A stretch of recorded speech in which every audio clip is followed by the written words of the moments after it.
YouTube channel Yogesh Film Studio Ringwal, mobile number 7851862597। पश्चात हमारा आगे का कार्यक्रम प्रारंभ होगा। मैं निवेदन करूंगा हमारे यहाँ पधारे हुए हमारे मुख्य अतिथि माननीय श्रीमान हरिप्रसाद जी शर्मा एवं श्रीमान गिरधारी लाल जी जोशी, कृपया मंच के समीप पधारे।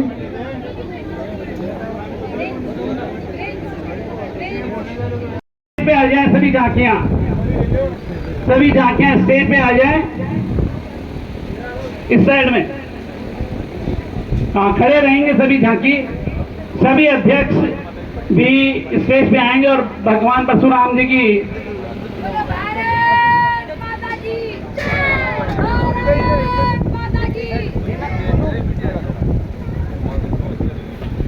वर्षाधारी तेरी ये महिमा दुनिया जानती है। परशुराम जी गाए तेरी आरती, परशुराम जी गाए तेरी आरती।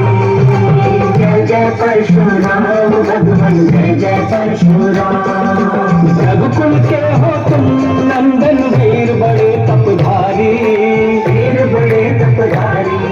जमदनी है पिता आपके, रेणुका महातारी, रेणुका महातारी। तेरी ज्योत जगे है न्यारी, मूरत है लगती प्यारी।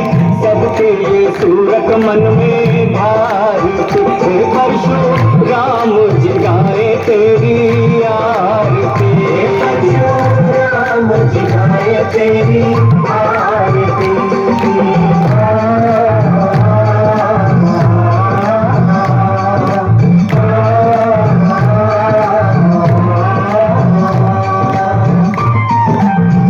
पिता के आप हो सेवक, सच्चे सेवाकारी, सच्चे सेवाकारी। लेकर वर्षा टूट पड़े सब भागे अत्याचारी, भागे अत्याचारी। सभी दुश्मन पर तुम हो भारी, तुम हो बड़े बलकारी। जैसो दिशाए ये विचार, परशुराम जी गाए तेरी आरती, परशुराम जी गाए तेरी आरती। जय जय परशुराम भगवान, जय जय परशुराम। कांधे आप जने उधारे, कंठे पर मृगशाला, कंठे पर मृगशाला। एक हाथ में धनुष विराजे, गले रुद्राक्ष की माला, गले रुद्राक्ष की माला। भक्तों के तुम हो हितकारी, हे नाथ मंगलकारी। हम सबकी नजरें निहारती, हे परशुराम जी गाए तेरी आरती, परशुराम जी गाए तेरी आरती।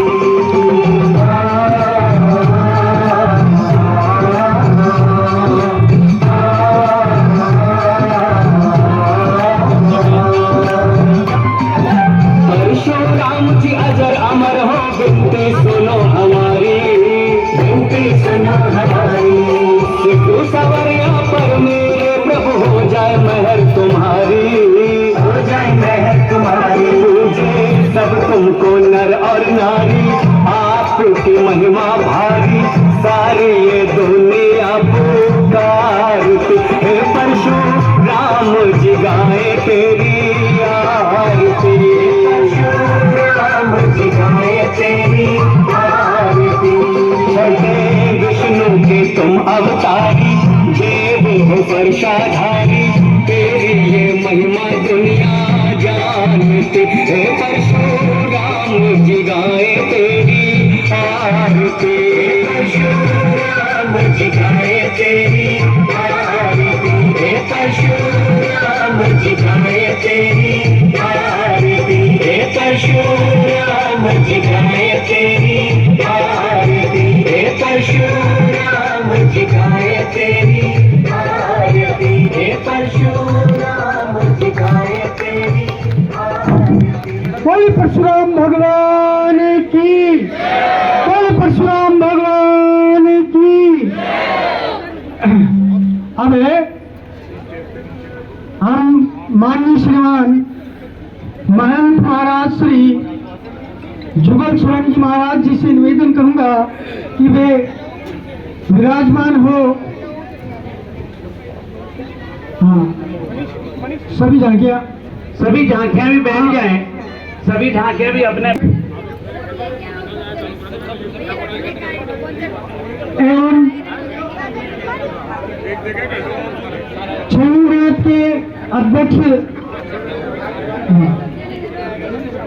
श्रीमान राम गोपाल जी पारिक, जगदीश जी माटोलिया, कैलाश जी व्यास महाराज श्री को माल्यार्पण कर स्वागत करेंगे।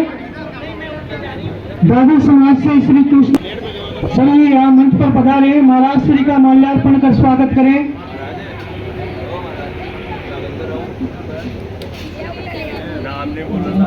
पुरुषोत्तम जी माटोलिया,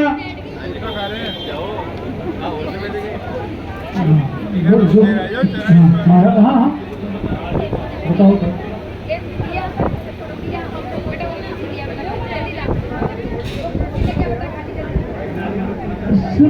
बागड़ा समाज से नारायण लाल जी बागड़ा, नारायण जी बागड़ा, अरे अरे नारायण जी अशोक जी बागड़ा है क्या यहाँ? अरे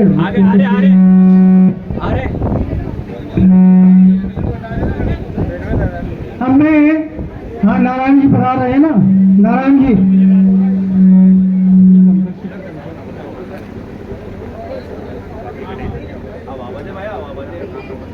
शोल है या दुपट्टा है?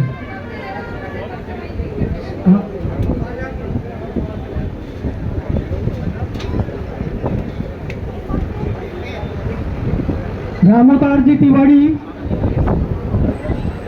अध्यक्ष गुजरगौड़, या मंच के पास में खड़े रहो भाई। नारायण जी मंच का नहीं अदा थी। अब मैं सभी जो ब्राह्मण समाज के जो अध्यक्ष हैं उनसे निवेदन करूंगा कि सभी अपने हाथ लगा करके एक साथ जो है शॉल अर्पण करेंगे महाराज श्री को। कृष्ण गोपाल जी नहीं आए अभी तक, कृष्ण गोपाल जी,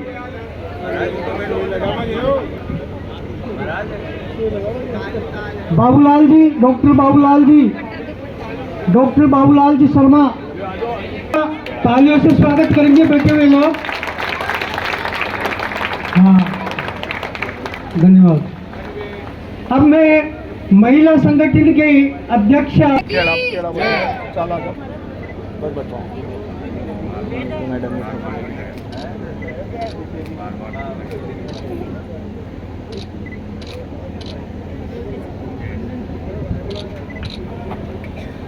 अब मैं निवेदन करूंगा उन वॉलंटियर से बाहर बाएं चोट, मर्म को समझने की जरूरत है कि ये महाराज श्री हमारे गुरु है, हमारे पूज्यपाद है, संत शिरोमणि है।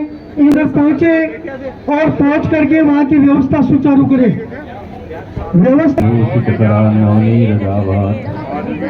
पीताम्बराधरुणबिम्बफलाधरुष्टात् पूर्णेन्दु सुन्दर मुखाधर बिंद नेत्रात् कृष्णात् परं किमपि तत्त्वमहं न जानामि।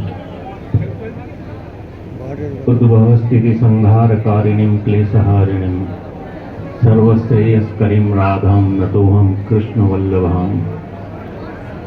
अज्ञानतिमिरान्धस्य ज्ञानाञ्जनशलाकया चक्षुरुन्मीलितं येन तस्मै श्रीगुरुवे नमः। भक्ति भक्त भगवंत गुरु चतुर्नाम बहु एक, इनके पद वंदन किए नासहि विघ्न अनेक। भगवान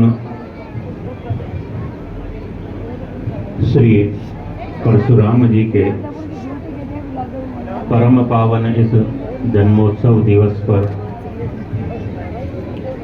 समस्त ब्राह्मण समाज के द्वारा यह बड़ा ही सुंदर आयोजन, जिसमें हम सभी भगवान के ही विविध स्वरूप इन सब भगवत रूपों के साथ में मातृशक्ति और हम सब मिलकर के शोभा यात्रा के रूप में संपूर्ण नगर का परिभ्रमण करके यहाँ पर भगवान की आरती के सहित शोभा यात्रा रूपी इस कार्यक्रम का थोड़े समय के लिए यह विश्राम, इसके बाद में आगे के जो कार्यक्रम है यथाक्रम होंगे। ज्यादा समय तो मैं आपका लूंगा नहीं, लेकिन जितना समय मैं आपका लेना चाहता हूं उतना समय कृपया आप लोग शांति पूर्वक, चाहे बाहर खड़े हों चाहे थोड़ा भीतर हों, जहां तक मेरी आवाज जा रही है वहां तक के लोगों की आवाज मेरे पास थोड़ा नहीं आनी चाहिए। केवल आवाज नहीं आनी चाहिए भैया, हवा थोड़ी आने दो।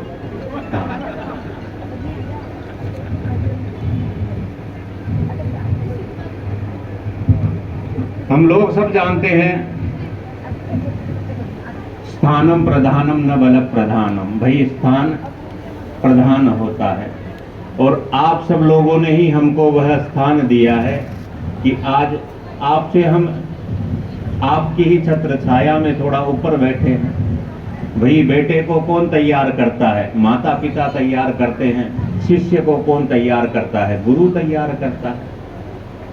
मूर्तिकार होता है, वह मूर्तिकार मूर्ति बनाता है। जितनी सुंदर मूर्ति बनती है उससे अधिक तो उस मूर्तिकार की प्रशंसा होती है। तो हम तो वह हैं जिनको आप लोगों ने ही तैयार किया है। वही हमारे तो शिक्षा गुरु भी यहाँ पर उपस्थित है। हमारे क्या सभी के हैं। इस गांव के अंदर शिक्षा में ब्राह्मणों का अधिकार थोड़ा ज्यादा है। यह तो अब 10-20 वर्ष का समय थोड़ा ऐसा हो गया जिस समय के अंदर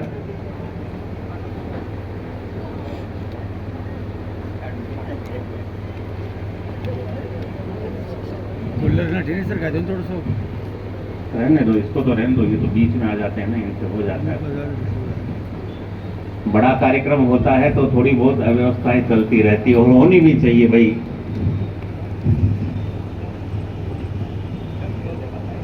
हमारी प्रारंभिक शिक्षा इसी नगर में हुई और जिस संस्था में हम पढ़े वह भी भाई अपने ही समाज की है और समाज के अब नवीन भी हो गए। यह तो थोड़ा आधुनिक वर्ष है जिन वर्षों के अंदर थोड़ा ऐसा हुआ कि भाई शिक्षा और चिकित्सा यह सबसे अच्छे व्यवसाय हो गए। और अब तो समय ऐसा आ गया कि धर्म से अच्छा कोई व्यवसाय नहीं। हाँ, आधुनिक समय देखो ना तो धर्म से अच्छा कोई व्यवसाय नहीं है। और विडंबना देखो, जिस धर्म के उपदेशक, जिस धर्म को पालन करने वाले, जिस धर्म को जन जन को बताने वाले हम ब्राह्मण समाज हैं, हम ब्राह्मण ही उस धर्म को भूल रहे हैं। इसीलिए तो दूसरे व्यवसायी लोग इसमें घुस गए। हाँ, चाहे संत समाज हो, पंडित समाज हो और समाज हो, इनके जो कलंक स्वरूप हैं कोई भी ब्राह्मण नहीं है। हाँ, ऐसे ऐसे संत हो गए, बापू हो गए, कौन हो गए, कौन हो गए, इनका यदि वास्तविक आप देखो तो ब्राह्मण कोई भी नहीं है और ब्राह्मण आज तक कभी गलत हुआ भी नहीं है। लेकिन फिर भी लोगों को मौका मिल जाता है इस समाज को कुख्यात करने का, बदनाम करने का। क्यों मिल जाता है? क्योंकि थोड़ी कमी हमारी है। हाँ, हम में थोड़ी एकता कम है तो सही, एकता एकत्रित हुए हैं लेकिन थोड़ी कम है। जबकि स्पष्ट हम लोग जानते हैं संघे शक्ति कलौ युगे, कलयुग में तो संगठन में ही शक्ति है। महाभारत का प्रसंग है, आप लोगों ने सुना होगा। एक समय ऐसा आया जब कौरवों के ऊपर विपत्ति आई और पांडवों ने जाकर के उनका सहयोग किया और उनसे कहा कि यदि कोई बाहरी शत्रु आता है तो हम 105 हैं, घर के अंदर आप 100 हो, हम 5 हैं, घर के अंदर आप 100 हो, हम 5 हैं, लेकिन यदि कोई बाहर वाला आकर के हमें परेशान करता है तो हम 105 हैं। ऐसी स्थिति हम सबकी होनी चाहिए। हाँ, परस्पर ब्राह्मण समाज है भाई, एक हाथ में 5 अंगुलियां हैं, पांचों बराबर नहीं है, लेकिन सबका अपना अपना महत्व है। भाई जो कृषि प्रधान हुए वह थोड़ा अलग हो गए, अलग समाज हो गया ब्राह्मणों में। कुछ पूजा पाठ करने वाले हुए तो उनका अलग हुआ, कुछ व्यवसाय इत्यादि में आए तो उनका अलग हुआ। सबका अपना अपना कर्म शास्त्रोक्त रीति से है, लेकिन फिर भी हमारे शास्त्र क्या कहते हैं कि ब्राह्मणों नितराम गुरु। ब्राह्मण चाहे कैसा भी हो वह गुरु है। और गोस्वामी तुलसीदास जी महाराज ने भी यही लिखा, पूज्य विप्र सकल गुणहीना। भाई ब्राह्मण कुल में तो जन्म लेना ही अपने आप में परम सौभाग्य है। अरे बड़ी सीधी सी बात है, आप जिसकी बराबरी नहीं कर सकते ना, उसकी बुराई करना प्रारंभ कर देते हैं, और यही अन्य सब लोगों की मनोस्थिति है। ब्राह्मणों की बराबरी कोई नहीं कर सकता है, क्योंकि ब्राह्मणोस्य मुखमासीर। ब्राह्मण भगवान का मुख है, एक तो अग्नि है और एक ब्राह्मण है। और क्यों है? क्योंकि भगवान के वेद रूप स्वरूप को वह धारण करता है। ब्राह्मण का 8 वर्ष की अवस्था में यज्ञोपवीत संस्कार हो जाना चाहिए, गायत्री मंत्र से दीक्षित हो जाना चाहिए और वेद का अध्ययन उसे करना चाहिए। लेकिन आजकल का युग अर्थ युग है। अन्य की तो छोड़ो, जो पूजा पाठ करने वाले ब्राह्मण है ना, वह भी अपने बच्चों को यह नहीं करवाना चाहते,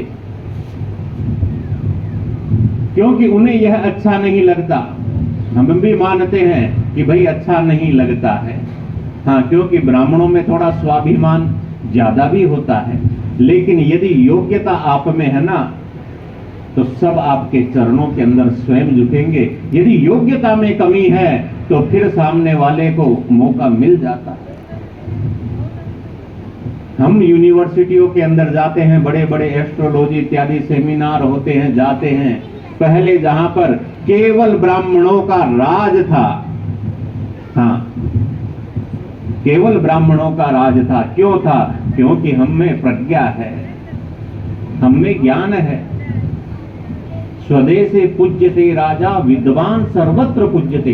अरे राजा तो अपने बाहुबल से केवल अपने राज्य में पूजा जाता है, लेकिन जो ज्ञानवान होता है ना, वह तो सर्वत्र पूजा जाता है, उसका कोई शत्रु नहीं होता है। अरे बल के अंदर तो आप, और मौका मिल जाए सामने वाले को, अपना दाव गलत हो गया, उसका सही हो गया, तो वह आपको चित्त कर देगा। लेकिन यदि आप में ज्ञान है, बुद्धि है, तो चाहे शत्रु कितना ही बलवान हो, आप युक्ति पूर्वक बिना लड़े भी उसको जीत सकते हो। इसीलिए ब्राह्मणों की जय जयकार है, पहले भी थी, आज भी है और आगे भी रहेगी, क्योंकि इनकी बराबरी कोई कर ही नहीं सकता है।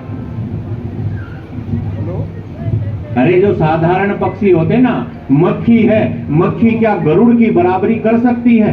कभी भी नहीं कर सकती है। लेकिन गरुड़ अपने पंखों को खोले ही नहीं, बैठा ही रहे, तो भाई मक्खी भी उड़ करके उसके मस्तक पे बैठ जाएगी। यही स्थिति हमारी हो रही है।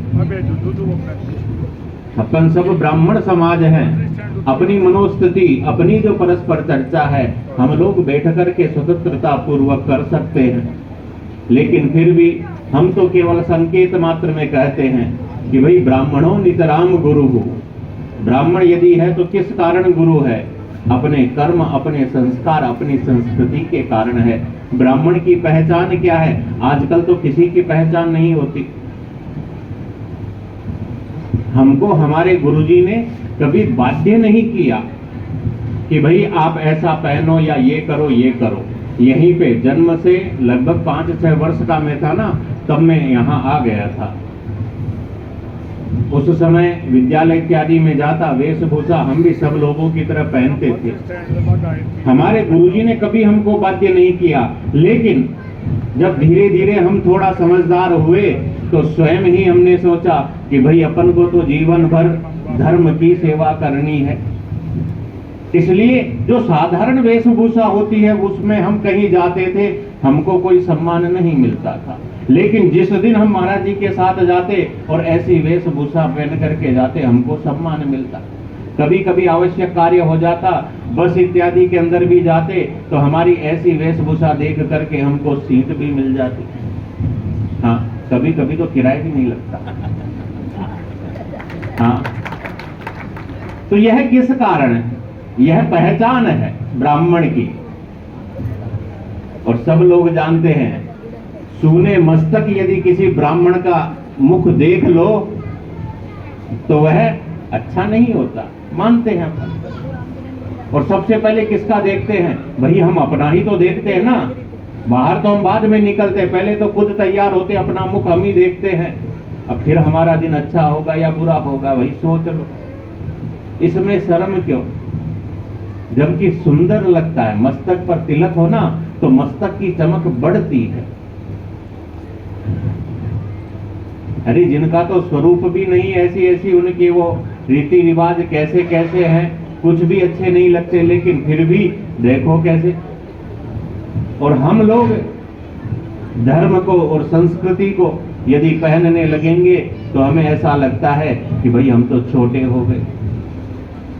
संस्कृत जो सर्वश्रेष्ठ भाषा है, वेद जो सबसे अच्छा ज्ञान है, ज्ञान तो क्या विज्ञान, सारा साइंस इसी में है, लेकिन यह थ्योरी रह गया, जो प्रैक्टिकल नॉलेज था हम भूल गए। कुछ कालखंड एक ऐसा आया कि यह सब नष्ट हो गया, लेकिन फिर भी अब वैज्ञानिक लोग रिसर्च कर करके इन वेदों के ज्ञानों के द्वारा ही जिन चीजों का वर्णन था हमारे शास्त्रों में, तो ऐसा है जो हमने कभी देखा नहीं, कभी सुना भी नहीं, उसके अतिरिक्त हमारे मन के अंदर या स्वप्न में हमें कुछ दिखाई नहीं देता है। यदि हमने कुछ सोचा है, जैसा कि महाभारत, रामायण, इनके अंदर जो वर्णन आता है ना, कैसे कैसे अस्त्र शस्त्र होते थे, कैसे कैसे विमान होते थे, पुष्पक विमान का वर्णन है। तो यह सब कुछ जो है वह कभी ना कभी सत्य था, या सत्य है, या भविष्य में सत्य होगा। जो कभी है ही नहीं वह कभी भी हमारे मन में या हमारी कल्पना में नहीं आ सकता है। और यह सब ज्ञान वेदों में निहित है। अरे भक्ति के अंदर तो कहा जाता है कि राम राम कहो तो एक दिन राम मिल जाते हैं,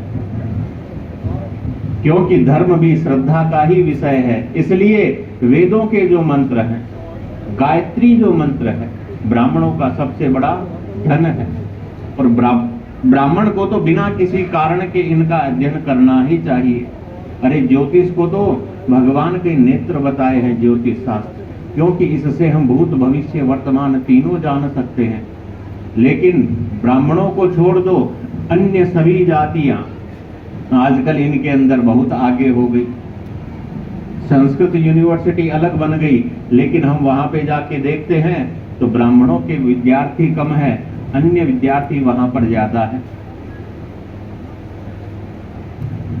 हमारे साथ वाले हैं, हमारे भी हमसे छोटे वाले हैं, यह सब करते हैं, तो हम इनको कहते हैं भाई चाहे कलेक्टर बन जाओ, लेकिन है तो नौकरी, नौकर तो नौकर ही रहेगा। चाहे आप चपरासी बनो, चाहे कलेक्टर बनो, हाँ ये छोटा नौकर वो बड़ा नौकर। अरे ब्राह्मण तो शुरू से राज देने वाले बने हैं, किंग नहीं है, किंग मेकर, राजाओं को बनाया है। चाणक्य की कथा जानते हो ना सब। ब्राह्मणों में तो वह शक्ति है। और पूज्य विप्र सकल गुणहीना, गोस्वामी जी महाराज ने, तुलसीदास जी महाराज ने यह लिखा। कितनी बड़ी बात है। बिना गुणों के भी ब्राह्मण तो पूजनीय है, क्योंकि अपने संस्कार, अपनी संस्कृति के कारण पूज्य है। भाई मूर्ति होती है, मूर्ति के ऊपर चाहे उसकी प्रतिष्ठा हुई या नहीं हुई, कोई पत्थर है, उस पत्थर के ऊपर आप सिंदूर लगा करके कहीं रख दो, देखने वाला स्वतः उसको प्रणाम करेगा। किस कारण प्रणाम करेगा? क्योंकि सिंदूर लगा। सिंदूर लगने के कारण वह बालाजी का, भैरव जी का रूप हो गया, अपने आप हो गया। तो ऐसे ही यदि ब्राह्मण के कुल में भी, वंश में भी जन्म हो गया है तो वह पूजनीय तो हो ही गया है। लेकिन भाई हम खुद ही यदि अपना सम्मान नहीं करेंगे तो दूसरा कैसे करेगा? हम अपना सम्मान यानी अपने ब्राह्मणत्व की रक्षा नहीं करेंगे। अपना सम्मान करना यही है कि हम अपने सम्मान की रक्षा नहीं करेंगे तो ब्राह्मणत्व की रक्षा कैसे होगी? हमारा गौरव किस बात में है? हमारा गौरव इसी बात में है, अपनी संस्कृति को हम अपना मान करके और उससे युक्त हो करके। हम नहीं कहते कि रोज रोज आप करो भाई, रोज रोज धोती कुर्ता पहनो या ऐसा पहनो या वैसा पहनो, लेकिन जो विशेष अवसर हो उस पे पहचान रहे। हाँ भाई, जैसे और होते हैं ना, व्यापारी होते हैं, बनिया होते हैं, होली दिवाली होती है, अपना पगड़ी, अपना टोपी इत्यादि लगाते हैं, बड़ा सुंदर लगते हैं और पहचान हो जाती है, देखो सेठ जी आ रहे हैं। ऐसे ब्राह्मणों को भी ऐसे विशेष त्योहार हो, कोई आयोजन हो, तो उसी अपनी संस्कृति के अनुरूप स्वरूप में आप तैयार हो, ताकि लगे कि हाँ भाई पंडित जी आ रहे हैं। फिर आपको लोग प्रणाम ही करेंगे, फिर कोई अपशब्द नहीं कहेगा, और यदि कहता है तो वह तो अपना ही परिचय दे रहा है। ऐसे लोगों से तो हमको फिर बच करके ही रहना है। हम यदि मार्ग से जा रहे हैं, रास्ते में यदि कीचड़ पड़ा है तो क्या हम उसमें पैर रख के आगे जाएंगे? नहीं, हम तो उसके बगल से निकल करके जाएंगे। तो परस्पर में हम में थोड़ा बहुत हो, अपने घर के अंदर की बात है चलने दो, लेकिन जब समाज की बात हो तो समाज की बात के अंदर सदैव तत्पर रहो। और सबसे बड़ी बात तो वह हो जाती है कि भाई लोग सामने नहीं बोलते, पीछे से बोलते हैं। पीछे से बोलते हैं तो बातें बिगड़ती ही है। सब जानते हैं, हमसे अधिक उम्र वाले हो, आप सब अनुभवी हो, जो कुछ भी हो, किसी भी प्रकार का सामंजस्य यदि नहीं बैठ रहा हो तो उसको बिठाने का प्रयत्न करो। भाई किस प्रकार से यह बात सुधर सकती है, क्योंकि बात सुधरने पर ही हमारे समाज का गौरव बढ़ेगा। और समाज के गौरव के लिए ही हम सब इतना कह रहे हैं। अपना अपना गौरव बढ़ाने के लिए आप लोग बहुत प्रयत्न करते हो, लेकिन अब वह समय नहीं है। अब समय है समाज के रूप में संगठित होकर के आप आगे आप बढ़ो, तभी आप बच पाओगे। अरे अलग अलग लकड़ी हो तो कोई भी पकड़ करके तोड़ देगा, लेकिन लकड़ी का गट्ठर हो तो कोई चाहे कितना ही जोर लगा लो नहीं टूटेगा। तो अब समय है कि सामाजिक रूप से हमको इकट्ठे होकर के रहना है। आप सभी से मेरा यही निवेदन है।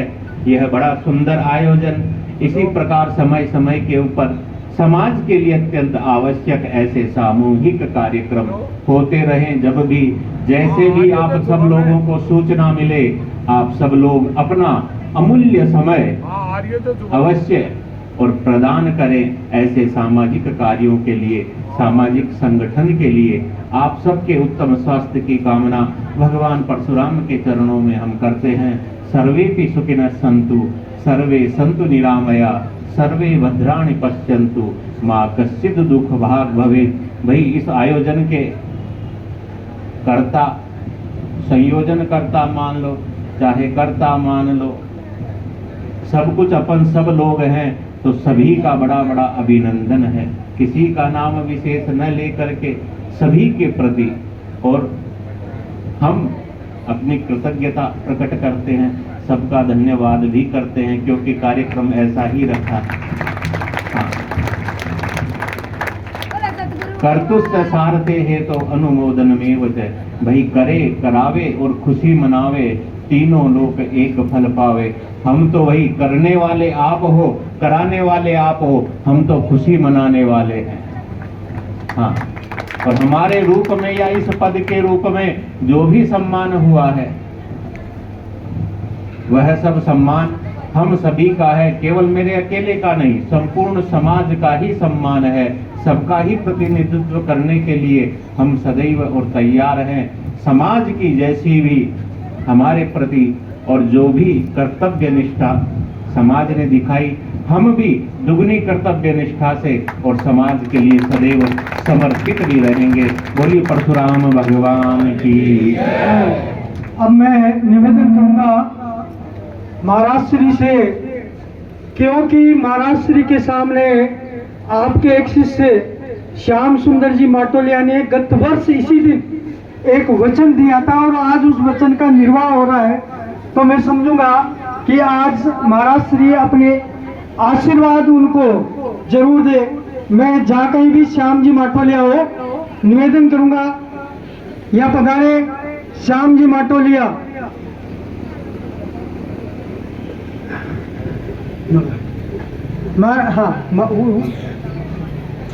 आप और आपकी धर्मपत्नी, आपके पुत्र आपके अगर कार्य में बाधा पहुंचाते तो शायद श्याम जी भी इस कार्य का निर्वहन नहीं कर सकते, और इसके लिए मैं सबसे बड़ा साधुवाद उनकी धर्मपत्नी को देता हूं, जिन्होंने इनके इस मार्ग में सहयोग किया, उनके लड़कों ने सहयोग किया। मैं इसके लिए साधुवाद देता हूं और महाराज श्री से निवेदन करता हूं कि आप जो है इनको आशीर्वाद दे, इनका मन तन और धन इसी प्रकार से परमार्थ के काम में आता रहे और इनकी भावना सदैव अच्छी बनी रहे। इसी के साथ जय परशुराम, बोले परशुराम भगवान की। अब मैं निवेदन करूंगा, कार्यक्रम आगे से पहले डॉक्टर कैलाश जी पारिक से कि वे यहाँ पधारे, अपने सभी बंधु बांधवों का धन्यवाद ज्ञापित करें। डॉक्टर कैलाश जी पारिक।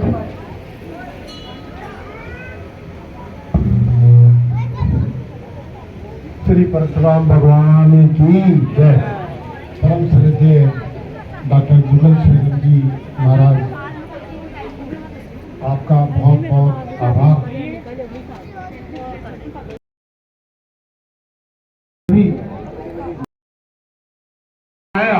उसके लिए आपका तहे दिल से बहुत बहुत आभार और धन्यवाद देता हूँ। महाराज श्री का पुनः मैं आह्वान करूंगा और महाराज श्री से एक रिक्वेस्ट करना चाहूंगा कि जो ब्राह्मण ग्रुप के बने हुए हैं, आपका अनुभव और आपके पिता श्री श्री श्री 1008 श्री हरि वल्लभ दास जी महाराज के जो अनुभव आपको मिला, उनमें से कुछ फूल वचन, कुछ प्रेरणा के स्रोत स्वरूप रोजाना अगर उसमें एक लाइन डालें तो मैं समझता हूं कि सभी के लिए प्रेरणादायक रहेगा। इसके लिए मैं आप लोगों से ये निवेदन करूंगा। धन्यवाद। अब मैं हमारे इस कार्यक्रम में गत वर्ष भी और इस वर्ष भी अहम भागीदारी रही है। माननीय कार्यक्रम में जो महिलाओं में जागृति इस बार जो लेके आए हैं, एडवोकेट नीतू मिश्रा एवं प्रवचन होने के बाद में आप जो है पहले बच्चे और महिलाएं भोजन महाप्रसादी प्राप्त करेगी और उसके पश्चात जो पुरुष है वो प्रसादी ग्रहण करेंगे। हमारा जोर से कोई परशुराम भगवान की। मजा नहीं आया, आवाज आनी चाहिए, स्टेशन तक गाड़ी रुक जाए। कोई परशुराम भगवान की।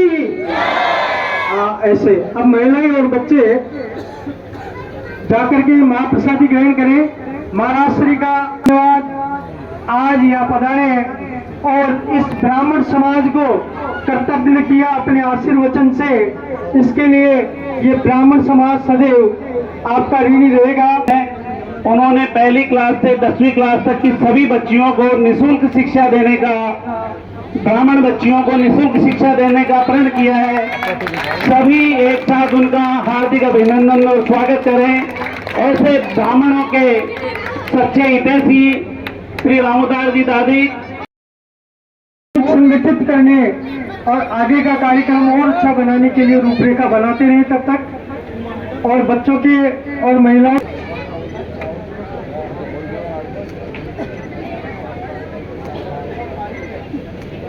YouTube channel Yogesh film studio renewal, mobile number 7851862597।